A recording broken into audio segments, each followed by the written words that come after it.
Welcome to the Strength for Life podcast, where smart strength training meets real life. We're Dr. Matt and Nicole Klingberg, founders of Village Fitness and Physical Therapy. Here, you'll learn what really works in the gym, at home, and for life. Today on the Strength for Life podcast, we will be answering your questions. Yes, so fun. I always love a good Q&A. I love a good Q&A too. And these are real questions that we got from clients of ours and non-clients on the Instagrams, the Facebooks, and they're really specific. And we're going to dive in and answer them. So the first one is from Karen Peterson, KP, one of the original OG Village clients back in the day. She's a beast. She is a beast. She's an animal. Been a big fan of ours for a long time. We're a big fan of you, KP, if we're being honest. And she said, what is your go-to food/fuel when racing or hiking your speed trails? Thank you, KP, for calling what we do speed trails. Fueling is so important, but it seems like all the goos are full of yuck. Yeah, I would say anything like highly processed and packaged, they're going to say it has things like, protein and carbs, but a lot of times those things are just, again, highly processed. They have a lot of chemicals and things that keep them stable in a package. And so you're going to be a lot better off eating whole foods that have, carbohydrates and sugar in them. So we do a lot of, like when we're hiking, we do a lot of dried fruit. If we do anything that's like... Let's zoom out and just like, what do we eat in a day on our backpacking trip? Yeah. So for breakfast, we eat these in... Well, first we'd have coffee. Yeah, first we have coffee, which you found and then we hike a few miles. That's true. That is true. Why don't you talk about that? Yeah. That's great. Sounds like I want to talk. I know. I think so. So first we'd have coffee. I would make the coffee. I'm the coffee making guy. He is. Turns out. And then we would hike for an hour and a half, maybe 2 hours before we'd have really anything to eat most days. And the reason I wanted to bring that up is because it underscores this general principle that if your exercise intensity is low enough, like hiking, backpacking, you don't necessarily need to be constantly ingesting fuel to do the exercise. And I think this is one of the big misconceptions that people have with exercise, with nutrition in general. It's that they need to have a constant stream of sugar going into their bodies while they are exercising. In order to do the exercise. And that's just not the case, as evidenced by the fact that we didn't eat for the first few hours of the day and we felt fine. And then we'd start to get hungry, a few hours into our backpacking, and then we would actually stop, take a break, and have breakfast. I also think it depends on the timing. Like if you, are hiking later in the day or in the evening, like you want to make sure that you eat really, quality meals beforehand, that you're getting a lot of protein. If you are eating carbohydrates, they should be, well sourced, coming from like sweet potatoes or things like vegetables and fruits. And, you don't need anything extra. So like if I go do one of my favorite hikes around here is Church of the Open Door, and it's basically a mile up and a mile back down. And when I do that, like I don't fuel for the hike. So anything that's like, it's not super high intensity, then I don't fuel extra, if that makes sense. However, if I were to do, say, a longer run, which I have done more recently, I often just like for energy and to make sure that, my glucose doesn't go too low, and just really to try to keep the momentum and the pace that I'm going at, I'll take things like a few dates with me to eat. And so again, I kind of go towards dried fruit during, and I would say that would be like anything above an hour. If it's below an hour, you really should not need to fuel. And then if you're in the morning, if you're doing something that's really intense, like you're going to perform a lot better if you do have some naturally occurring carbohydrates and some protein before. So if you're doing like heavy strength training, but specifically like for this, so this is like hiking or racing, I would definitely eat something for optimal performance before doing that. When we're out backpacking and hiking and we're not going, super fast and it's pretty low intensity, we're probably in like zone 1 or 2, then I would say you don't have to fuel before then. Yeah. But we would eat when we got hungry. So we'd have breakfast, lunch, dinner. For breakfast and dinner, we were doing this like freeze-dried backpacking meals from a company called Pinnacle. And they make real ingredient food that's actually quite tasty. And it has high quality ingredients. Like it has like grass-fed beef, well-sourced sausage, and the sausage cheddar, I think it's sausage cheddar biscuits for breakfast that we eat that are delicious. So, and the other thing to note too is like when we're doing these backpacking trips, like most of the days that we started, we were like hiking in between anywhere between 2 a.m. and 6 a.m. And so you're just like not that hungry at that point too. That's a good point. If we had gotten up at, 6 a.m. and we were hiking at 9 a.m., like we would have eaten probably before then. We were just trying to get on the trail and get as many miles in before it was too hot. Nice. So the ideal when training, specifically aerobic training, is to get your body to the point where you are what's called metabolically flexible, meaning when you're not eating, you can burn body fat for fuel. And the best way to do that is to, number one, not snack in between meals. So you have your breakfast and you don't eat till lunch and then you don't eat till dinner. There's research that shows that Americans today have like 6 to 8 eating occurrences per day on average. Which is like about every 2 hours, which makes sense because the snack industry is booming. Yeah, you should see working. when our kids play sports, the snacks that they get after. I took this picture one time of Cooper's baseball snack after one of his games, and I ran it through ChatGPT. It was literally 800 calories, 90% of it from processed carbohydrates and sugar, and that was his snack. It's like, he hasn't even had dinner yet, and you're making him eat, not making him, but giving him a snack with 800 calories. Like, there's no wonder we have an obesity epidemic today amongst children. Mm-hmm. It's estimated by 2048, 100% of Americans will be overweight or obese.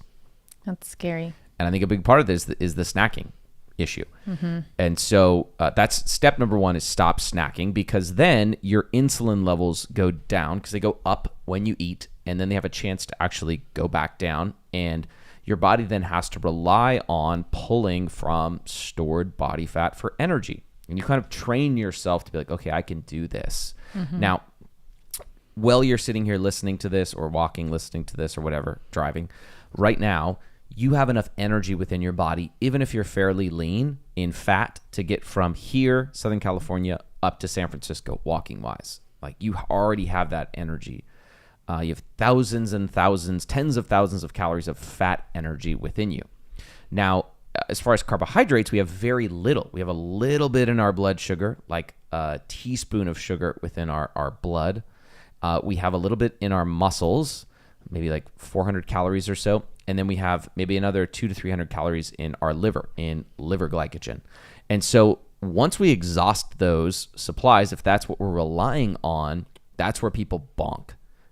People bonk because they're doing too high of an intensity of exercise relative to what their bodies are able to tolerate in terms of pulling from fat for fuel. So the better you get at pulling fat and using that for fuel, the longer you can go in your endurance exercise and the faster. So if I were somebody that was training for an endurance-based event, let's say I'm training for a marathon or a half marathon or a long bike race, I would try to do most of, if not all of my training with a mostly fat and protein-based diet around the training. So I would take nuts with me, maybe some dried fruit, like some naturally occurring fruit. I would probably take some really low sugar chocolate. And this is only for super long training workouts. Like anything under 2 hours, I'm not eating during the workout if it's training. And that's to train my body. Hey, you can pull from my fat stores for fuel. So hopefully that all makes sense. And then if I was doing an event, like I was going to go do a race, like a marathon, like Jamila just did this last weekend, and Dr. Justin, super proud of both of them for finishing, I would eat some very quick digesting sugar, like potentially goo. I know it has a bunch of junk in it, but if you're like, I want to perform at a top level, really fast digesting sugar just works. It helps to increase performance. It helps psychologically our bodies to feel like they're getting this hit of sugar. It increases dopamine levels. So if your goal is performance on the day of the race, and you also are able to stomach, fast digesting sugar. Some people just don't stomach quick digesting sugar as well. Mm-hmm. It's a fine race day fuel, and it'll work even better if you haven't been eating a lot of sugar building up to it. Mm-hmm.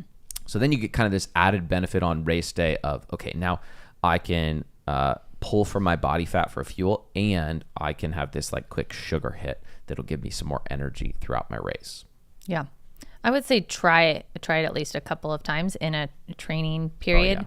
Because some people, like you said, they just don't respond well. Like I had tried that when I ran a half marathon where I like tried to eat things because I had forgotten. I was used to eating, like I think at that point, like I had on a couple of runs, I had tried shot blocks and they were fine.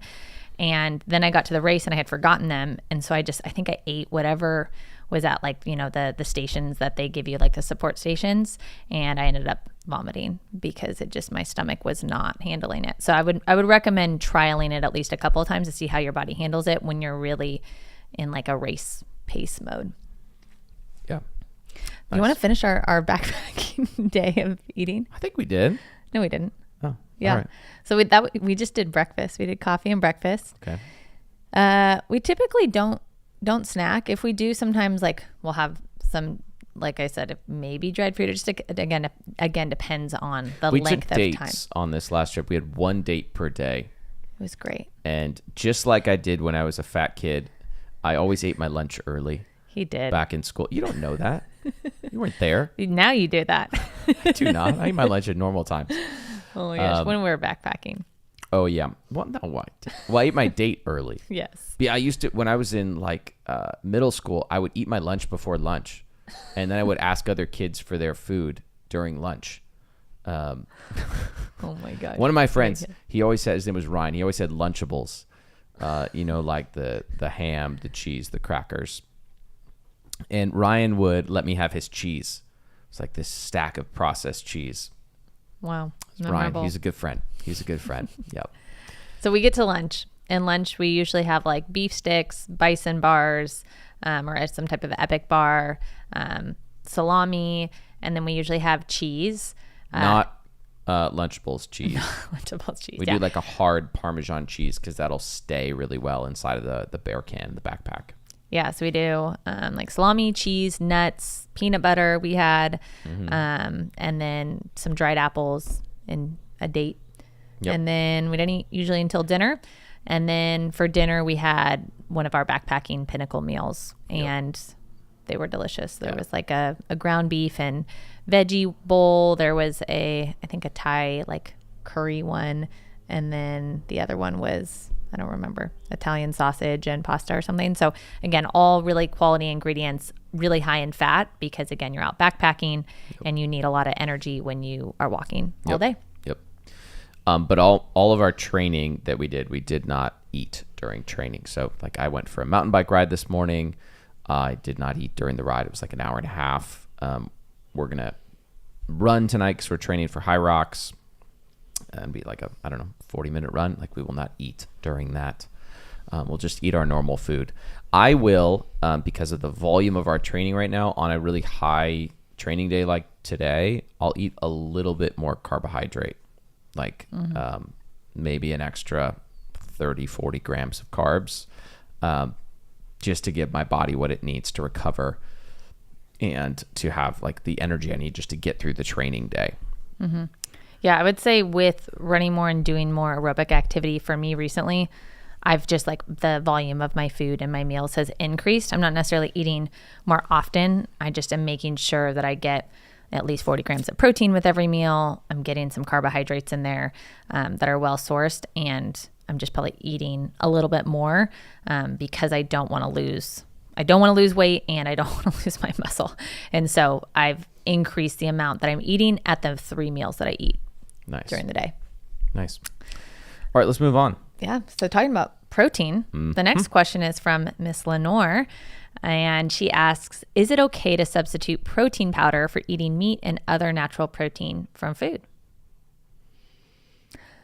I would say any type of supplement should be layered in with what you already eat. And that should be a well-sourced diet that is high in hopefully, animal products and well-sourced vegetables and high quality fats.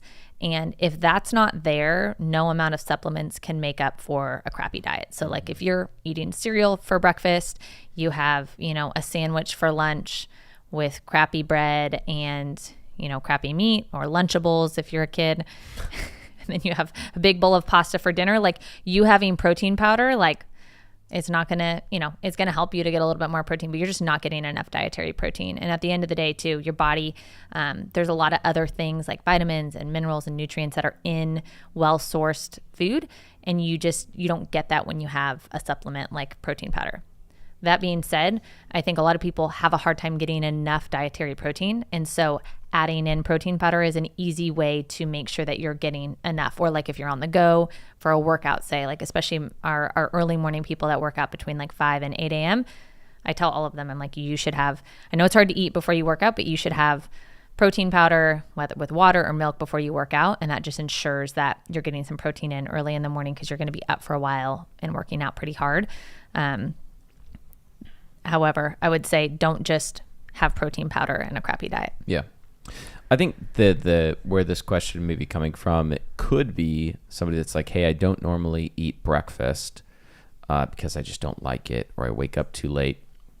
Protein smoothie or, milk and protein powder and creatine, it's really fast. Can I just make that the night before, drink that while I'm on my way to the gym or on my way to work? Is that better than nothing? Absolutely. Yeah. That's an easy yes.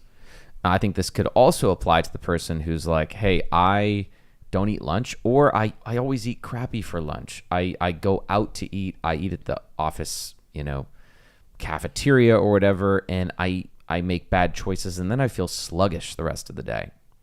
Can I just do a protein shake for lunch as long as I'm getting a real meal at breakfast and dinner? Yeah, absolutely. I think that's totally fine.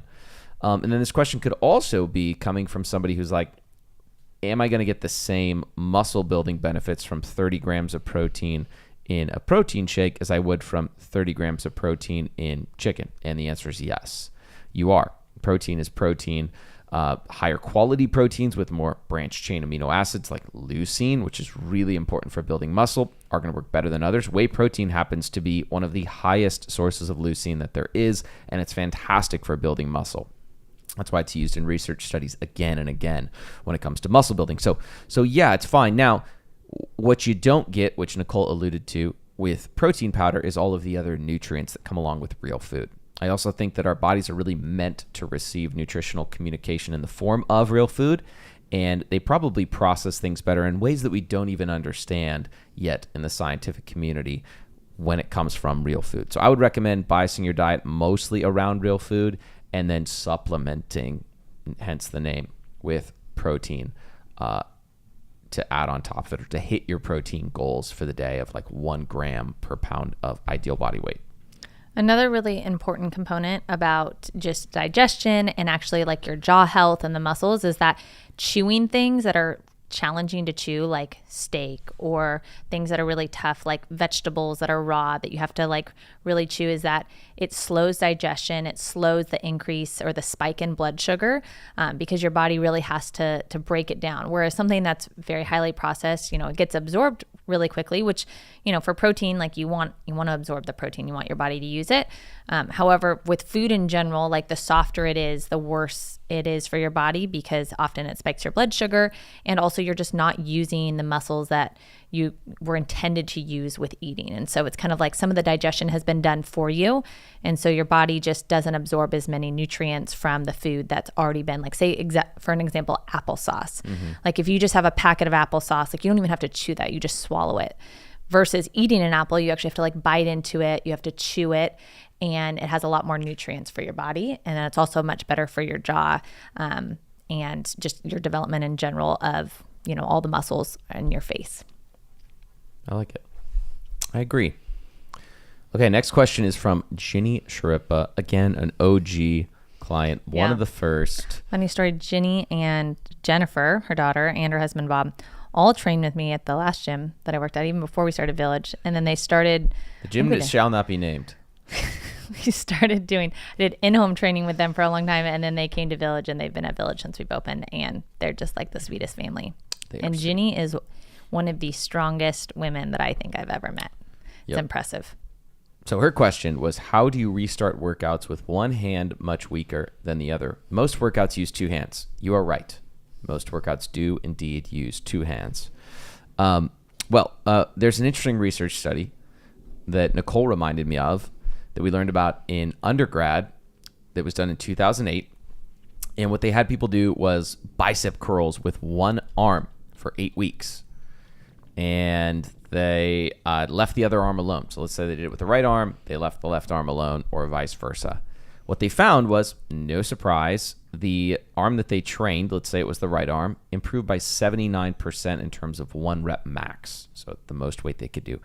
What surprised them was that the untrained arm also improved. That's the arm that they did 0 bicep curls on, improved in 1 rep max by like 9%. Also improvements in rate of force development and isometric contraction capability, all this interesting stuff. And there was no training in that arm. And what the researchers said that this likely came from was neurological strength gains, meaning the brain has a big component in forming more efficient neural connections with our muscles as we strength train. And that can happen regardless of which side you're doing the strength training on. So for you, Ginny, I think even just starting with one arm may be, okay, because you're going to get some strength gains in the other arm. And I think an even better plan would probably be to just start a little bit lighter on both arms. Mm-hmm. And then I would even do extra reps. So say, for example, you were doing, overhead press. I would lean towards doing more single arm movements for the first few weeks that you start back with strength training. And then as you do, say, single arm shoulder press, like instead of doing, 5 reps on the weaker side, do 10 and then just do 5 on the stronger side. And then that way it's just like getting higher volume, more stimulus to just basically tell the body to send more strength to that side. And I think that you'll start to notice, especially if the strength has been there before, like I think it'll catch up pretty quickly. Mm-hmm. And it's always better to do some strength training, even modified, than nothing at all. Yeah, and I would not recommend doing what they did in that study where you're just lifting with your good arm. I don't think that's a great idea. I just thought it was interesting. And it was interesting because muscle hypertrophy didn't actually change in either arm, which again was linked to the neural connection. And that's a lot of times what happens when you start strength training in general is First 6 weeks. A lot of your strength gains initially come from just the neural adaptations and your body being able to essentially fire those muscles more quickly. And so that strength probably in the study came from purely that, because there was no change in muscle size. Love it. All right, keep at it, Ginny. Kathy Kneep said, why would someone wear a weighted vest? Kathy, that's a great question. It's really all the rage these days. It's all the rage. All the rage. Yeah, all the rage. So one of the big reasons why people would wear a weighted vest is because they're looking to increase the amount of calories that they're burning with their walking based exercise, making it more of a cardiovascular challenge, making it tougher, while not quite getting into the realm of jogging. And jogging, every step you take puts 8 times the amount of your body weight in force through your joints. Walking is more like 3x. Even if you add 10-20% of your body weight in additional load on your back or in a vest, it still is going to pale in comparison to the amount of force from jogging. So it's a much lower impact form of cardiovascular exercise than jogging, with many of the same benefits. Yeah. And then I would say it also just is going to get your heart rate up a little bit higher than if you were just to go out for a normal walk. So it's a good thing to do for zone 2 cardio, because it just gives you a little bit of, like Matt said, you get a little bit more stress on your body. But it's also, I would say, to dose it in a way that is not going to make you, get injured. So if you haven't been doing weighted walking or with a vest or a backpack, then I would not just jump into using 20 pounds. I would start with 5 to 6 pounds, allow your body to adapt to it, and then slowly increase the load, just like we do in strength training in the gym. Another reason would be to lose weight. So there's a really interesting study that was done on people in a caloric restriction diet. Mm-hmm. And they had one group of people that were restricting their calories, wear a weighted vest for a few hours a day, another group that did not. Now, both groups lost actually about the same amount of weight during the study duration, which I think was 8 weeks. And then at the end of the study, they said, okay, you're free to go, do whatever you want to do. So both groups gained some of the weight back over the next 6 months. Now, what was really interesting was that the group that had worn the weighted vest during the study did not gain back as much weight. In fact, they were like 9 pounds lighter than the non-weighted vest group. And what they were hypothesizing was going on was that the extra weight was signaling to the body that they had not lost weight. And when you do lose weight, your body goes, hey, there's something going on. There's less weight. Something must be wrong. Decrease the metabolism, increase the desire for food, etc. But if you wear a weighted vest, it seems to blunt this response. So the body's like, okay, I guess we're fine. There's still this weight at some point during the day. And I think you could even take this further to say, hey, what if we just did this after the weight loss has happened? Will that help to prevent the rebound metabolic slowdown that we see so often in people that go on a diet? Yeah.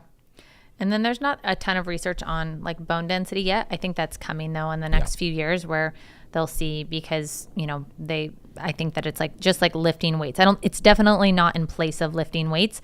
I think it's a really good addition and supplement to heavy progressive strength training. So.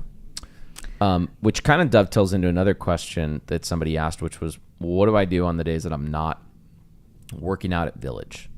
Or the days I'm not strength training in general? What should I be doing for my workouts? I would definitely recommend weighted walking or rucking. Or just walking. So let's say somebody's a total beginner. They have multiple health conditions. They're in their early 70s. They've got some injuries. Maybe they had a total knee replacement recently. They've got back pain. And they're like, hey, I'm starting out strength training 2 days a week, 3 days a week. What do I do on the days in between? First off, I'd say, hey, just get started with the strength training. Like, don't feel the need to do everything all at once. Even if your first, 3 months, you just strength train 2 to 3 days a week, that would be a huge net win. So just be successful with that.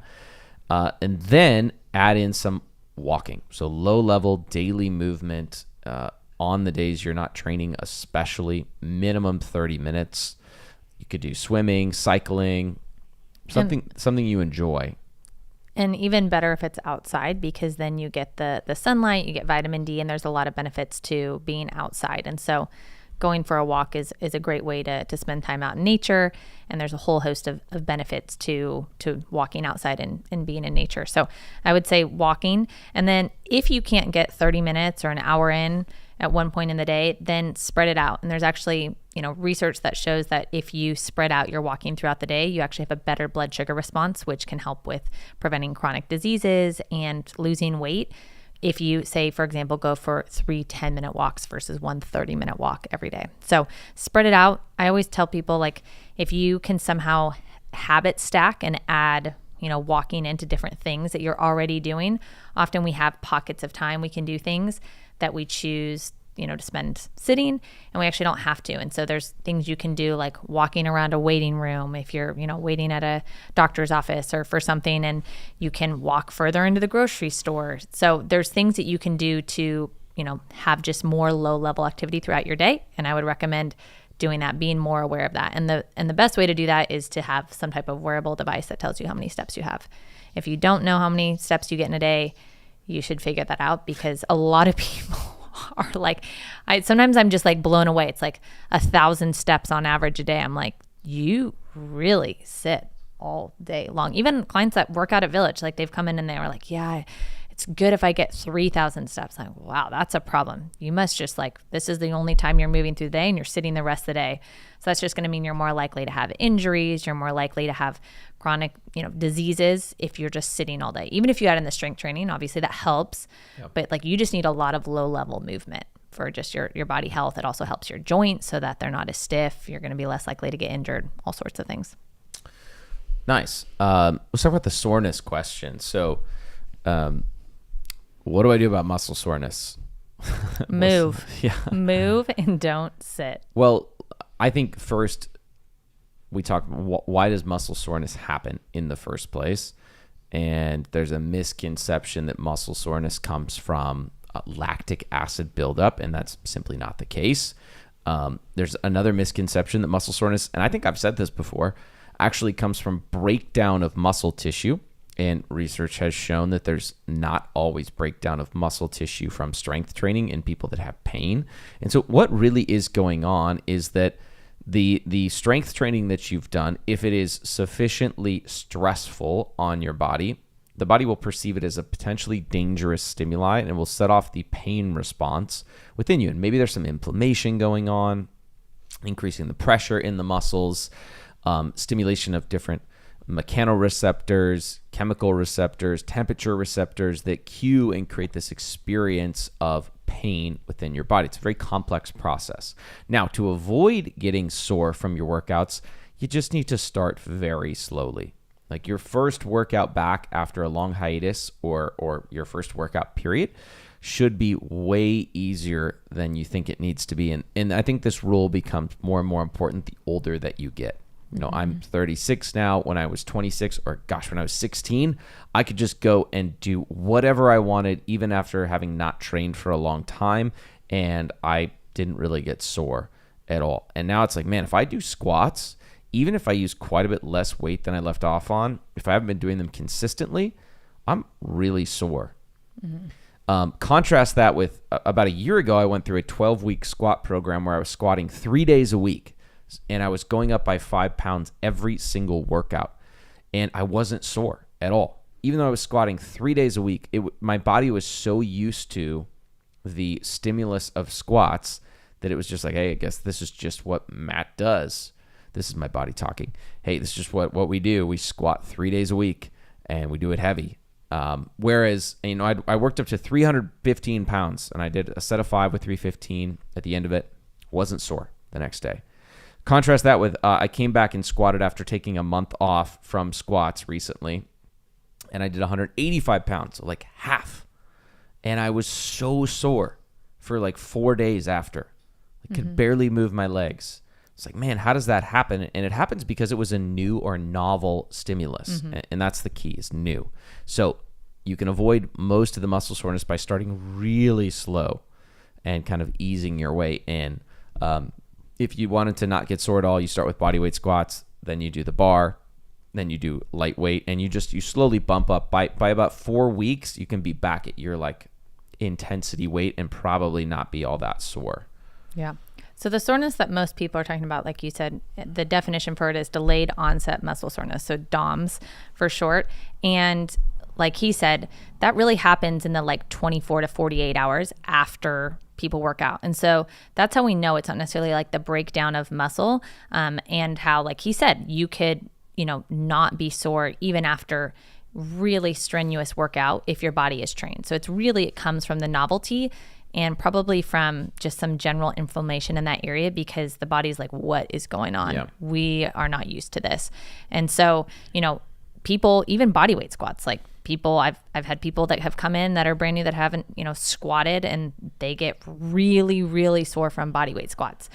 You fast forward to 6 weeks from then, you know, and they're squatting with 25 pounds on their back and they're fine the next day. And so one of the things that's most frustrating, and I think it's getting better, it's like one of those like fitness trends, is that muscle soreness equals effectiveness in a workout. And it's just not true at all. And in fact, I think it's often prevents you from being able to do some of the other things in your life that you really need to do. And it's not always bad. It just, sometimes it's kind of par for the course. Like you started back strength training and you took a month off, and you're just going to be a little bit more sore because, you know, you're not going to go all the way back to body weight squats. You know, you're going to start at maybe half the weight. And so you are going to be a little more sore, but soreness does not mean that it was a good workout. And I think a lot of people started to think that soreness equaled a good workout because they were so used to going to like boot camp style classes or things that changed the stimulus every time. And so they just were like, well, if I'm sore, that means I got a good workout. And that's not the case, and not true at all. Not backed by science. Nope. All right. Last question. Why don't you intro this one? This is a you question more than me. Yeah. So I was asked by Sandy, who her kids go to school with my kids, what is the best workout to start with after giving birth? If I've never really worked out or lifted weights during years of motherhood, what do I do? And so I love this question, and specifically because, you know, I think there's a lot of moms who just, it's like the idea of lifting weights and strength training just feels like oh, that's not either something I need to do, or it's like not something that I even have time to do. And so what do I do?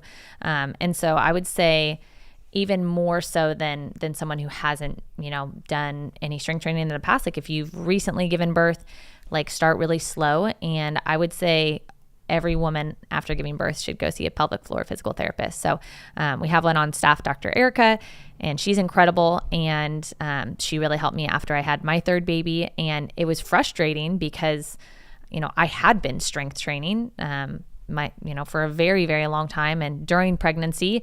But after having my third, it was like, I just don't feel good. My pelvic floor feels really weak. And so I had to like really regress with like starting with some body weight glute bridges and focusing on my core and how to control my pelvic floor and strengthen it before even getting back into like body weight squats and, any strength training. And so it probably took about a full year before I was even back to like, okay, I can even go to a small group training session. Like I just had to do a lot of body weight things at home and then slowly increase the weight. And I had to make sure that I was really conscious of my pelvic floor. So all that to say, I would say see a pelvic floor therapist. And then if you can't do that, there's a lot of great resources online for things that you can do. But I would say that then that's where a lot of women also fall short, is that they kind of just say like, I'm only going to work on strengthening my core. And that's important. And you want to retrain your core because obviously it was stretched out and all those muscles are now kind of shrinking back. But you don't want to just stop there. You're not going to be strong enough to keep up with toddlers and running around with kids and lifting them in and out of car seats. And I can't tell you how many women with young kids end up like hurting their shoulders or their backs because I think they're just like weak all over and they haven't prioritized strength training quickly enough. And the reality is that motherhood is so demanding. You have to lift a lot of weight very often and usually in very awkward positions. Like if anyone's ever tried to like help a child in the backseat of a car, it's like one of the most ridiculous things. However, that being said, like you do need to prioritize strength training. So it can start off slow with just body weight things and then adding weight. But then I would say like once your pelvic floor and, everything feels good enough, then I would say start to add weight and do progressive overload strength training, just like we'd recommend any client who comes in.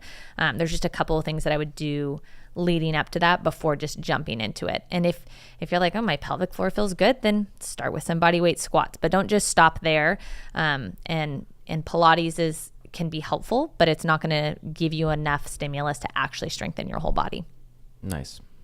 Yeah.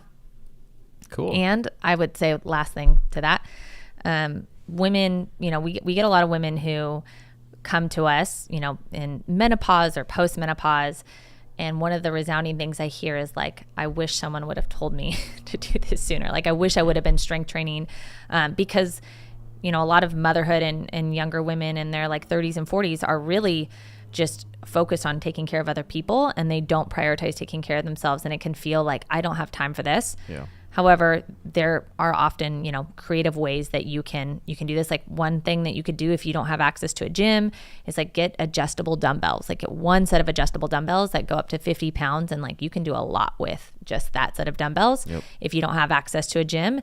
And then just try to, as much as you can, hopefully with the support of a spouse or significant other who's gonna, wants the best for you and wants you to be strong and thriving as a mom, asking for time for that. Even if it's just 30 minutes, you can get a lot done in that time. And it's really, really important. And if you don't have that ability, then do it at home and, make it a priority. I find that if I try to do it during the day, it doesn't happen with kids. There's just too many things that are happening. And so getting up early and, strength training first thing in the morning, like ensures that it's going to happen. Nice. And it's pretty fun too, because our kids, as they've gotten older, they strength train with us now, which is great. So it's also, I think, a great example for kids to see their moms prioritizing that, and you can actually include them in it, which is really fun.